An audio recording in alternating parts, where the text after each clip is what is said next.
Bonjour à tous. Aujourd'hui, on va plonger dans un sujet qui passionne autant qu'il frustre dans le monde de l'IA, le fine-tuning, ou l'ajustement fin des grands modèles de langage. C'est un processus hyper puissant, bien sûr, mais soyons honnêtes, ça vient souvent avec tout un tas de défis, que ce soit techniques ou financiers. Alors, imaginez un instant, si on pouvait entraîner ces modèles 2 fois plus vite, réduire le temps nécessaire de moitié. C'est une promesse qui paraît presque trop belle pour être vraie, non?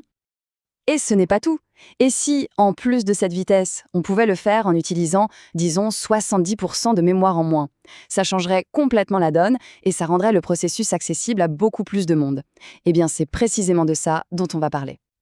Allez, rentrons dans le vif du sujet. Pour bien comprendre l'enjeu, il faut d'abord parler du problème de fond. Et ce problème, quiconque a déjà touché au fine-tuning le connaît par cœur.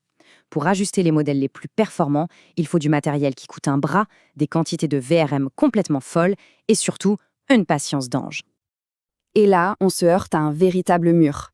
D'abord, il y a la VRAM. Il en faut tellement que la plupart des machines, même les bonnes, sont hors jeu. Ensuite, le temps. On parle de jours parfois pour un seul entraînement. Et le pire du pire, c'est cette fameuse erreur, le out of memory, qui débarque sans prévenir et qui ruine des heures, voire des jours de calcul. C'est juste décourageant pour énormément de monde. Mais justement, face à ce mur, une solution a commencé à faire du bruit. Elle s'appelle Unsloth. Et son but est simple, faire tomber ces barrières. Et leur promesse, elle est on ne peut plus claire. Je cite. Ajuster GPTOS, Gemma, Llama, Mistral 2 fois plus vite avec 80% de VRM en moins. On ne parle pas d'une petite amélioration là, c'est un changement radical d'échelle. Bon, de belles promesses, c'est bien, mais maintenant, il faut des preuves, du concret. Alors, regardons les chiffres, voyons ce que Unsloth a vraiment dans le ventre quand on le met à l'épreuve. Parce que c'est ça la vraie preuve, la performance. Oublions le marketing un instant. Ce qui compte, ce sont les benchmarks. Et comme on va le voir, les chiffres parlent d'eux-mêmes. Regardons ce tableau, c'est assez fou. On prend Llama 3.1.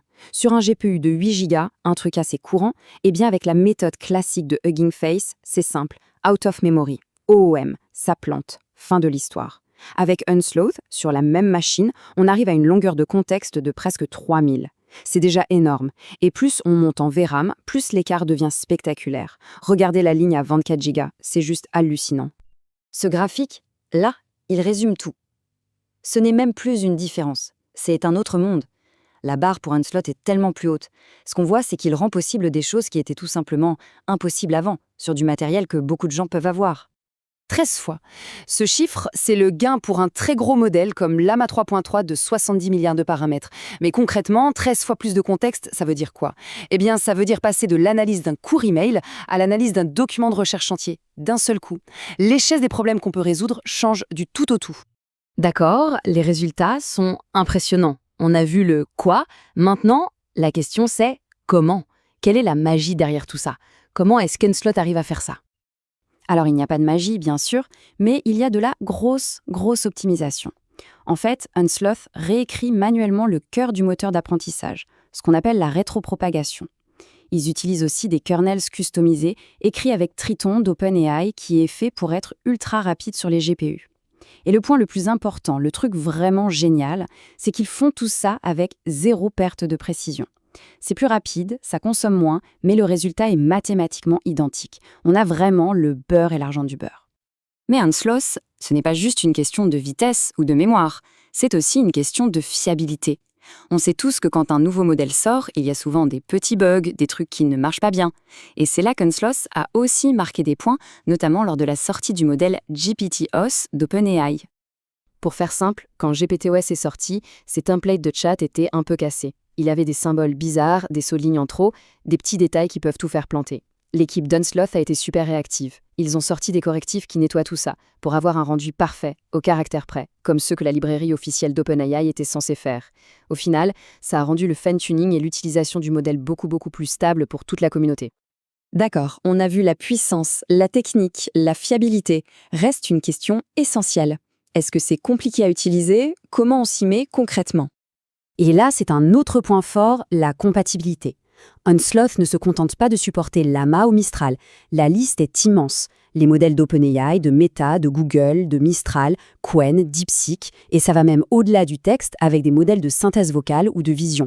En gros, presque tous les modèles basés sur l'architecture Transformer sont compatibles. C'est énorme. Et le meilleur dans tout ça, c'est la simplicité. Pour l'installer sous Linux, c'est une seule ligne de commande dans le terminal. Pip, installe, Onslaught. C'est tout. Pas de prise de tête, pas de configuration à rallonge, c'est direct. Évidemment, ça marche aussi sur Windows ou avec Conda, il y a toute la documentation pour ça, mais l'idée générale, c'est de rendre les choses aussi simples que possible. Donc, pour résumer, qu'est-ce que Onslaught au final? Eh bien, c'est plus qu'une simple bibliothèque, c'est un vrai catalyseur. C'est un outil qui démocratise l'accès au fine-tuning. En rendant le processus plus rapide, beaucoup moins gourmand, il ouvre les portes à des tas de développeurs, de chercheurs, de créateurs, qui jusqu'à maintenant étaient bloqués par le coût ou la disponibilité du matériel. Et ça nous amène à une question vraiment intéressante pour la suite. Si la barrière du matériel commence à tomber, qu'est-ce qui va être construit maintenant? Quelles idées, quelles applications, quelles expériences vont pouvoir voir le jour? Avec des outils comme Onslaught, on a l'impression que la principale limite, maintenant, c'est l'imagination.